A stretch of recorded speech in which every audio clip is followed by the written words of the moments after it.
जय माँ जालपा। आज इस वीडियो में हम बात करेंगे अपनी कुंडली कैसे देखें पार्ट 2। अपनी कुंडली देखने के लिए कुछ सिंपल स्टेप्स हैं, तो आप किसी की भी कुंडली कहीं पर भी आसानी से पढ़ सकते हैं। आज हम इस वीडियो में बात करेंगे राशि और उनके स्वामी और उनके प्रभाव के बारे में हम बात करेंगे। अगर आपने अपनी कुंडली कैसे देखे पार्ट 1 नहीं देखा है तो उसका लिंक मैंने डिस्क्रिप्शन पे दे दिया है, तो आप वहां जाकर पहले पार्ट को देख सकते हैं, जिसमें मैंने बताया है कि 12 घरों को हम भाव कहते हैं और उनकी कुछ खास विशेषताएं। तो जैसे कि आपके सामने एक चार्ट है, आप यहाँ पर देख पा रहे होंगे कि 1 से लेकर 12 घर हैं, 12 भाव हैं, तो इनकी भी 12 राशियाँ होती हैं। जैसे पहली राशि है मेष राशि, जिसको हम इंग्लिश में एरियस कहते हैं, और इनके जो स्वामी हैं वो मंगल देव हैं। दूसरी राशि वृषभ राशि है, इंग्लिश में हम इसको टॉरस कहते हैं, और इनके स्वामी हैं शुक्र देव, और हम इनको दानव गुरु भी कहते हैं। तीसरी राशि है मिथुन राशि, और इसको हम इंग्लिश में कहते हैं जिमनी, और इनके स्वामी हैं बुध देवता। चौथी राशि है कर्क राशि, इंग्लिश में हम इसको कैंसर राशि भी कहते हैं, और इनके स्वामी है चंद्रदेव। पांचवी राशि है सिंह राशि, इंग्लिश में हम इसको लियो राशि भी कहते हैं, और इनके स्वामी हैं सूर्य देव।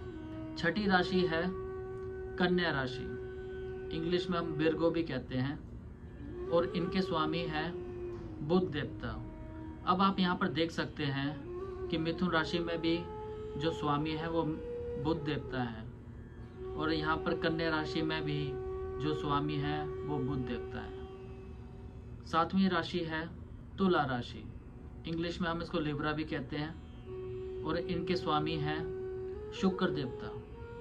वृष राशि के स्वामी भी शुक्र देव हैं, और तुला राशि के भी स्वामी शुक्र देव हैं। आठवीं राशि है वृश्चिक राशि, जिसे हम इंग्लिश में स्कॉर्पियो भी कहते हैं, इनके घर के स्वामी हैं मंगल देव।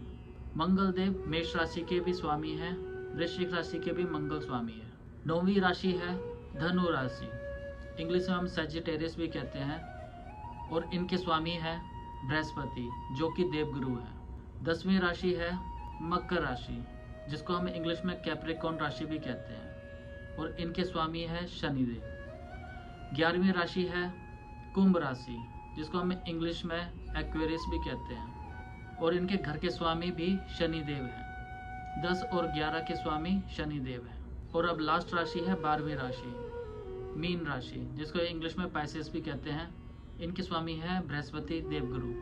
अब हमें यहाँ पर राशियाँ याद नहीं करनी है, हमें इनके याद रखने हैं स्वामी, जो हमारे टिप्स पे रटे होने चाहिए। अब आप एक तरफ 1 से लेकर 8 तक गिनती लिख लें, जैसे 1 2 3 4 5 6 7 8, और दूसरी तरफ भी ये लिखें 9 10 11 12।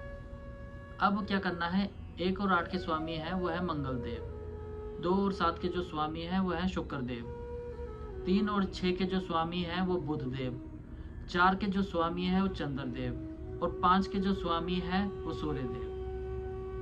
अब जो दूसरी तरफ आपने 9 से लेकर 12 तक जो गिनती लिखी थी, 9 और 12 के जो स्वामी हैं वो बृहस्पति देव हैं, और जो 10 और 11 के स्वामी हैं वो है शनिदेव।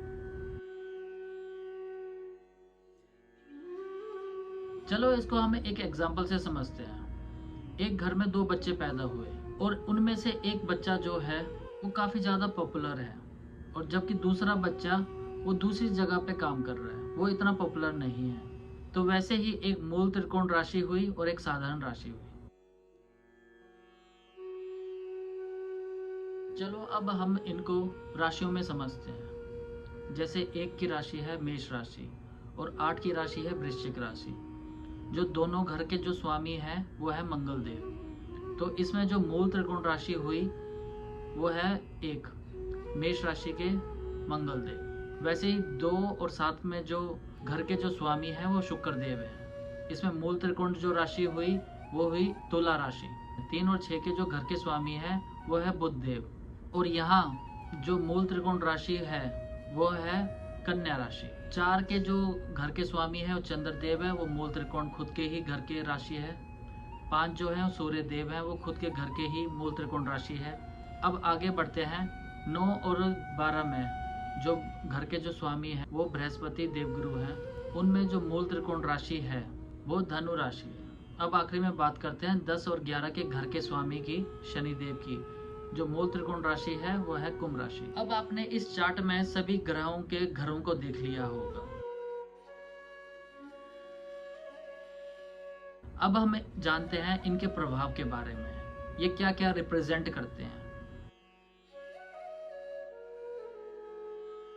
तो जैसे पहले जो ग्रह हैं वो है सूर्यदेव। सूर्यदेव जो हैं वो हमारे ब्रह्म देवता हैं, ये हमारे उत्पत्ति के कारक हैं, ये ब्रह्मांड में हमारी आत्माओं के कारक माने जाते हैं। जितनी भी जीव आत्माएं हैं उनके कारक माने जाते हैं। सरकारी नौकरी के कारक हैं, पिता के कारक हैं, हमारे शरीर के हड्डियों के भी कारक सूर्यदेव ही हैं, हृदय रोग के भी कारक सूर्यदेव हैं। हमारे हृदय की कंट्रोलिंग पावर भी सारी सूर्य देवता के पास है। सूर्य देवताओं की किरणों के कारण ही हमारी पृथ्वी में जितनी भी जीवात्माएं हैं उनके कारण चलती है। इन सारी चीजों को रिप्रेजेंट करते हैं सूर्य देवता। सूर्य देवता की रोशनी के कारण ही हम चल पाते हैं और उन्हीं के कारण हमें एनर्जी मिलती है। अब बात करते हैं चंद्रमा देवता की, हमारी माता के कारक हैं। जितनी भी हमारे बॉडी में लिक्विडिटी है, जितना भी तरल पदार्थ हैं, ये उनके कारक हैं। चंद्रमा हमारे मन का कारक है। चंद्रमा हमारे ऑर्बिट में सबसे तेज घूमने वाला प्लेनेट है। इसलिए कहते हैं मन का पीछा कोई नहीं कर सकता है, क्योंकि मन सबसे तेज भागता है। अगर आप कहीं 24 घंटे के लिए बैठ जाओ तो आप देखोगे कि आपका मन एक जगह पे कभी भी नहीं टिकता है। रास्ते में अगर आप कहीं बाहर जाते हैं, अगर आप किसी एक बच्चे को देखते हो तो आपको बहुत अंदर बहुत ज़्यादा प्यार आता है, लाड आता है। और वहीं आपको कोई बंदा गाली दे या आपके बारे में भला बुरा कहे तो आपको क्रोध आता है। और वहीं आप किसी एक हैंडीकैप को देखो या किसी बुजुर्ग को देखो तो आपके अंदर दया भावना जागती है। हमारा मन 24 घंटे में कई रिएक्शंस बदलता है। अब बात करते हैं मंगल देवता की। मंगल देवता हमारे बॉडी के कारक है। आप कहीं पे भी अखाड़े में चले जाएं या किसी भी जिम में चले जाएं, जिमनाजियम में चले जाएं, आप वहां पर पहले जाके एक बजरंगबली की ही फोटो देखेंगे, क्योंकि हमारी बॉडी की जो फिजिकल पावर है वो मंगल देवता के पास है और ये पावर सभी कुंडलियों में एक बराबर पाई जाती है। मंगल देव हौसले का कारक भी है, छोटी बहन भाइयों का भी कारक है।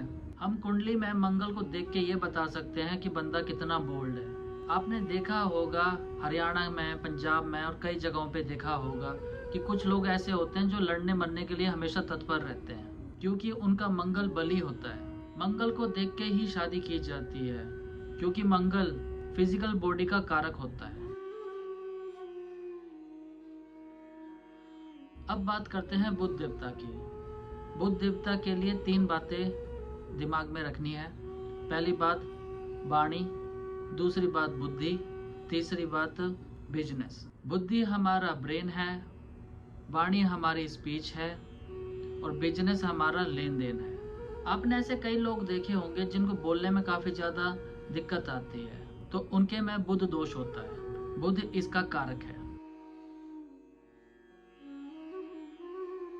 अब बात करते हैं बृहस्पति देवता की। हमारे सौर मंडल में सबसे अच्छे जो ग्रह हैं वो बृहस्पति देव है। बृहस्पति देव को देवों का गुरु कहा जाता है। ये हमारे ऑर्बिट के सबसे अच्छे ग्रह माने जाते हैं, इसलिए देवता भी उन्हें अपना देव गुरु मानते हैं। इस दुनिया में ऐसा कोई भी प्राणी नहीं है जो बिना देव गुरु के चल सके, क्योंकि देव गुरु के पास ज्ञान है, देव गुरु के पास पैसा है, खुशी का कारक देव गुरु है, फीमेल्स के लिए पति का कारक देवगुरु है, औलाद का कारक देवगुरु है, बड़े भाई का कारक देवगुरु है, लड़कियों के लिए पिता का कारक भी बृहस्पति देवगुरु को ही माना जाता है। ज्ञान और सम्मान भी हमें बृहस्पति देवगुरु ही देते हैं।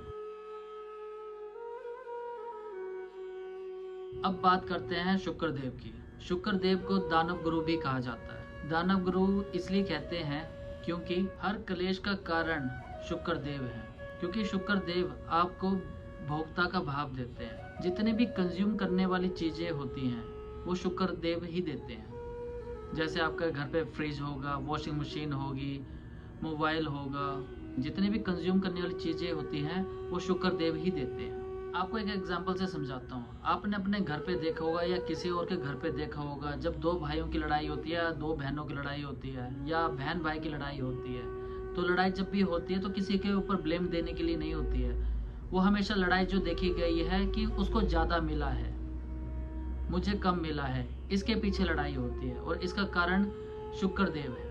जहाँ पर भी कंज्यूम वाली आइटम आ जाए वहाँ शुक्र देव का ही रोल होता है, क्योंकि शुक्र देव जो है क्लेश के कारक हैं, इसलिए उन्हें दानव गुरु कहा जाता है। अब बात करते हैं शनिदेव की। शनिदेव को न्यायाधीश का देवता मानते हैं। जब शनिदेव न्याय करेंगे तो एक पार्टी खुश होगी, वहीं दूसरी पार्टी दुखी अवश्य होगी।